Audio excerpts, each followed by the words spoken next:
Box View is the perfect place for resource management, making it easy to see what people are working on now as well as in the future. To add a new box view, just click on the plus sign and under Task Views, choose Box. Right now, we're viewing everything in our entire workplace, but you can choose to make a box view while viewing any space, folder, or list. Each box in this view represents a person in your workplace. You'll also see a box for tasks that are unassigned. In each person's box, you'll see their assigned task workload within the space, folder, or list that you're viewing.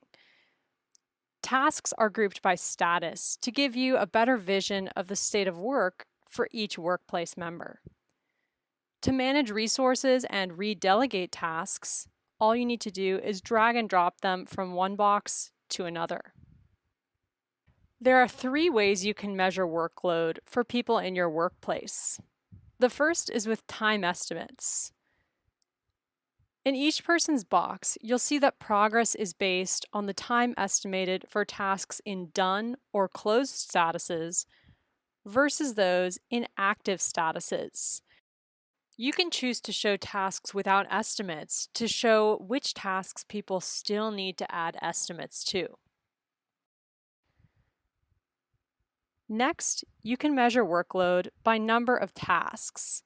Here, task progress is based on tasks in done or closed statuses versus those in active statuses.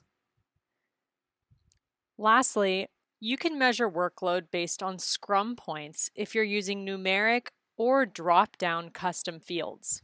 This is perfect for agile development teams or anyone who likes to use numeric custom fields to track sprints.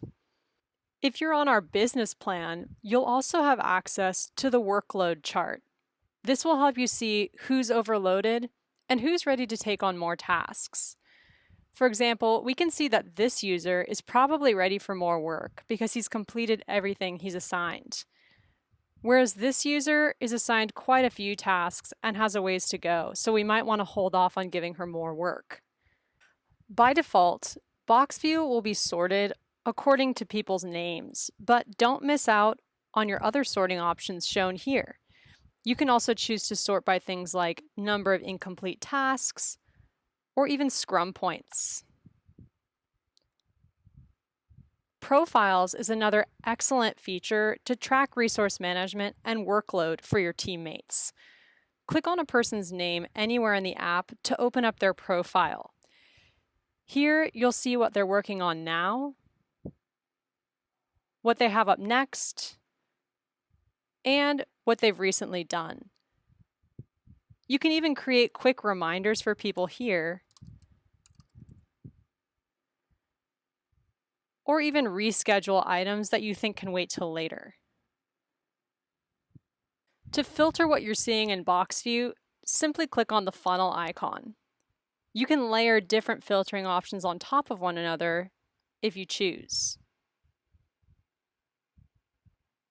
Lastly, don't forget to check out Settings. Here you can choose to show or hide any assigned comments in your tasks, and you can click on the purple Assign Comment button to open them up. If you choose, you can also resolve assigned comments directly from Box View. If you have any other questions about resource management or Box View, just let us know at help@clickup.com.